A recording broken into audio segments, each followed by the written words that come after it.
Pernah kan semua dengar atau lihat tentang isu seorang suami pukul isteri dia dalam masyarakat?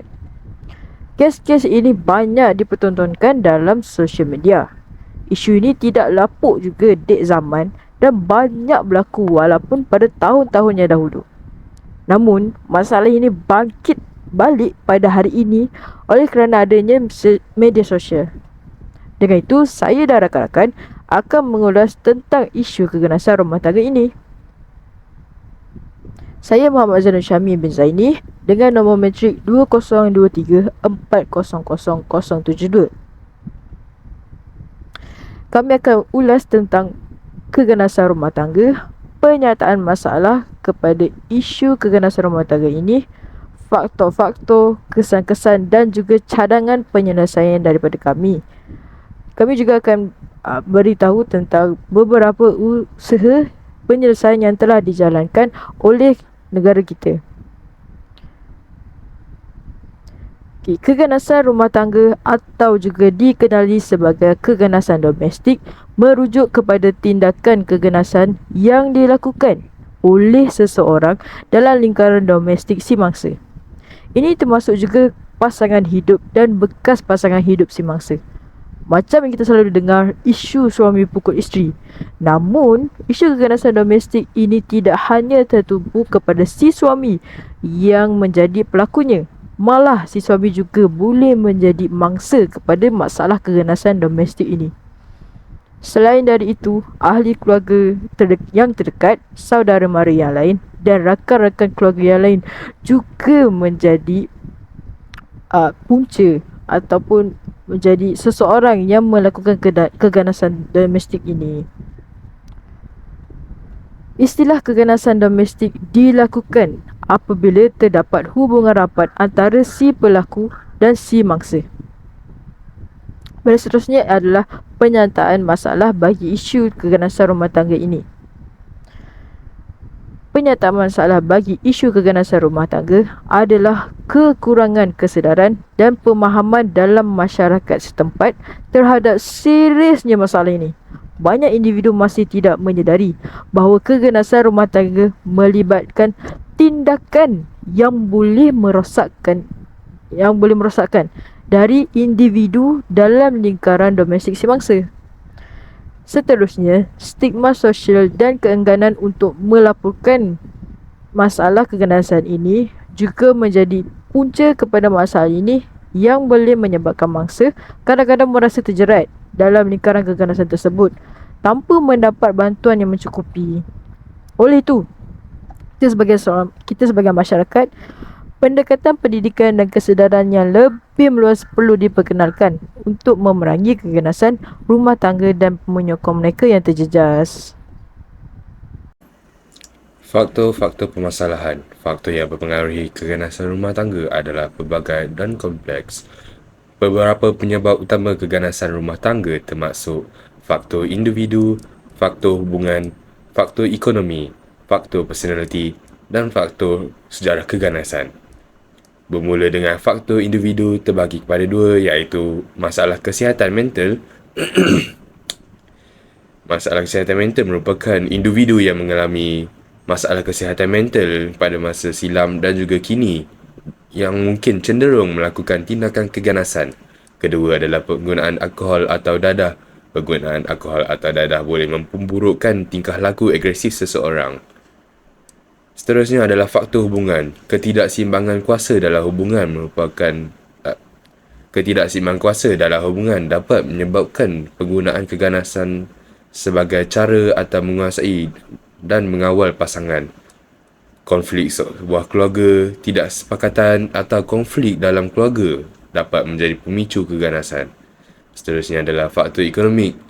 Tekanan ekonomi merupakan salah satu faktor disebabkan kesukaran ekonomi dalam rumah tangga boleh meningkatkan ketegangan dan menjadi faktor pemicu untuk keganasan. Faktor personaliti. Ciri personaliti seseorang boleh membuatkan seseorang itu impulsif dan cenderung untuk marah dan juga boleh jadi faktor yang menyumbang kepada tindakan keganasan. Akhir sekali adalah faktor sejarah keganasan. Pengalaman keganasan sebelumnya kepada seorang individu yang mengalami keganasan dalam hubungan sebelumnya mungkin lebih cenderung untuk mengamalkan dalam hubungan yang baru. Baiklah, saya akan menerangkan tentang kesan permasalahan isu keganasan rumah tangga. Kesan yang pertama ialah kesan fizikal dan kesihatan. Cedera fizikal. Mangsa keganasan rumah tangga mungkin mengalami kecederaan serius termasuk patah tulang, lebam atau luka bakar. Masalah yang seterusnya ialah masalah kesihatan jangka panjang. Keganasan boleh menyebabkan masalah kesihatan jangka panjang termasuk sakit kronik, gangguan tidur dan masalah psikomatik. Kesan yang seterusnya ialah kesan terhadap tingkah laku dan sikap. Sikap agresif. Anak-anak yang terdedah kepada keganasan dalam rumah tangga mungkin mengembangkan sikap agresif atau kecenderungan untuk menggunakan keganasan sebagai penyelesaian masalah. Kesan sosial dan hubungan. Isolasi sosial. Mangsa keganasan cenderung untuk merasa terasing daripada keluarga, rakan-rakan dan masyarakat. Gangguan hubungan. Keganasan dapat merosakkan hubungan sosial dan keluarga mangsa menyebabkan ketidakstabilan dalam interaksi sosial. Kesan terhadap diri sendiri iaitu mangsa. Hilangnya identiti. Mangsa keganasan mungkin mengalami kehilangan identiti diri mereka akibat manipulasi dan pengawalan oleh pelaku. Kesan yang seterusnya ialah kesan terhadap undang-undang dan keselamatan. Ketidakpercayaan terhadap sistem. Mangsa keganasan mungkin kehilangan kepercayaan kepada sistem undang-undang dan perkhidmatan keselamatan, menjadikan mereka enggan untuk melaporkan kes keganasan. Kesan yang seterusnya ialah kesan emosi dan mental. Trauma emosional. Keganasan dapat menyebabkan trauma emosional yang mendalam, seperti kecemasan, kemurungan dan gangguan stres pasca trauma iaitu PTSD. Rendahnya kesejahteraan emosi. Mangsa mungkin mengalami perasaan rendah diri, malu dan kehilangan kepercayaan diri. Lantas dengan itu dapat disimpulkan bahawa kesan isu keganasan rumah tangga ini memberi impak yang sangat buruk kepada mereka yang terlibat dengan isu keganasan rumah tangga ini. Hai, saya Muhammad Taufik Aziz dan ini antara cadangan penyelesaian. Antara cadangan penyelesaiannya adalah 1. Penegakan undang-undang, iaitu kerajaan boleh memperkuatkan undang-undang yang berkaitan dengan keganasan rumah tangga dan menetapkan hukuman yang lebih berat bagi pelaku keganasan. Yang kedua, dari segi pendidikan dan kesedaran. Program kesedaran masyarakat mengenai keganasan rumah tangga boleh dilakukan di sekolah, serta pendidikan mengenai hak asasi manusia dan hubungan sihat di dalam program pendidikan formal serta informal. Yang ketiga, perkhidmatan sokongan.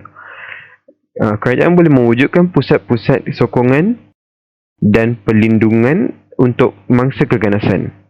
Mereka juga boleh menyediakan perkhidmatan kaunseling dan sokongan psikososial kepada mangsa.